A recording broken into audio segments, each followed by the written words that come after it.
তো এবার ঈদে কি বিশেষ কোনো রেসিপি ট্রাই করা হয়েছে? না না, আসলে সুযোগ হয়নি। এবার জিম্মির প্রমোশন নিয়ে আমরা অনেক বেশি ব্যস্ত ছিলাম, পুরোটাই জিম্মিময় ছিল আমাদের। তবে আমাদের এমনিতে সবার একদিন মানে খুব কাছাকাছি সময়ে কাল পরশুই আমাদের একটা গেট টুগেদার হওয়ার কথা আছে আমাদের জিম্মি টিমের।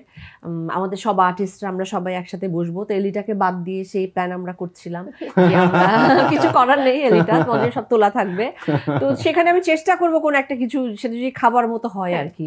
তো রুনালালাকে আমরা দেখেছি যে খুব অনেক সে করিতকর্মা, সে রান্না করে, সব দিক সামলায়, হ্যাঁ সেগুলো আমরা দেখেছি রুনালাকে। রুনালালা যখন পারে তো কেন নয়, আপনাকে ওই একদিনের জন্য রুনালালা হয়ে যাবে না। আর ওই মেয়েদের রান্না বান্না নয়, হাঁসের সাঁতার শিখার মতো, ওটা একটু নামিয়ে দিলে একা একাই। That's true, that's true. যতটুকু বুঝলাম যে দুজনের ঈদ কাটছে মোটামুটি জিম্মিকে কেন্দ্র করে। আশফাক নিপুণ তো জিম্মি রান্না করেছেন, এখন সেই রান্নার স্বাদ আমরা সবাই উপভোগ করছি। জিম্মির সবচাইতে যেটা হাইলাইটিং পয়েন্ট সেটা আপনার পাশে বসে আছে, মানে জয়া আহসান জিম্মিতে এসে নতুনভাবে চমক দেখিয়েছেন এবং এটা একটা সবার চর্চার বিষয়। তবে জিম্মিতে আরো অনেকেই কাজ করেছেন। ওভারঅল জিম্মিকে আপনি জিম্মি নিয়ে কি বলবেন? জিম্মির একটা ব্যাপার নিয়ে আমি কেন মানুষ জিম্মিটা দেখবে, কেন জিম্মি স্পেশাল আদার দেন জয়া আহসান? কেন মানুষ দেখবে? মানুষ যদি আসলে একটা গল্প দেখতে চায় তাহলে আমার মনে হয় জিম্মি দেখা যেতে পারে।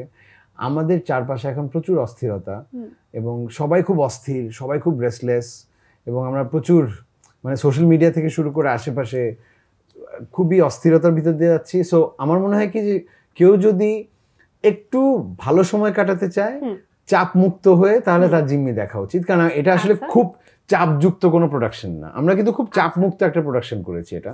সো কেউ যদি মনে করে যে না দেখতে বসি জাস্ট ফর এন্টারটেইনমেন্ট, হ্যাঁ, কিন্তু এটা কিন্তু ভেরি ডিপলি পলিটিক্যাল ফিল্মও, কিন্তু সিরিজও, কিন্তু স্টিল গল্পটাই এমনভাবে বলা যে আপনি খুব চাপ মুক্ত হয়ে দেখবেন, ভেরি এন্টারটেইনিং, ব্ল্যাক কমেডি।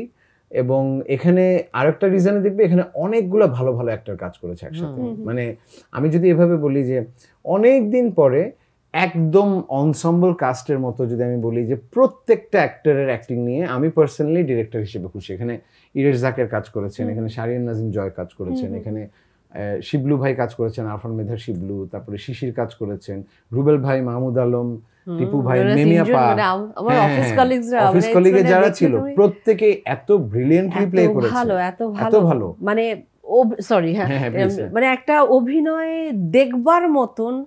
তুমি মানে একটা কি বলবো, মানে এটা একটা টাস্কের মতন, মানে তুমি যখন দেখবে এটা একবার হোমওয়ার্ক, প্রত্যেকে পাল্লা দিয়ে মানে পাল্লা দিয়ে মানে প্রত্যেকে অসাধারণ অভিনয় করেছে। মানে আমি তো আমার অফিস কলিগদের অভিনয় যখন দেখছিলাম, মানে আমি হা করে ওদের অভিনয় দেখছি, আর ওদের বডি ল্যাঙ্গুয়েজ, ওদের এটা সেটা গেট আপ, আর এবং সবাই নিপুণ তোমাকে এত ভালোবাসে সবাই, মানে এত ভালো না বাসলে না কেউ এত ভালো অভিনয় করতে পারে না। সত্যি সবাই কি ভালোবেসে, কি বিশ্বাস করে কাজগুলো করেছে।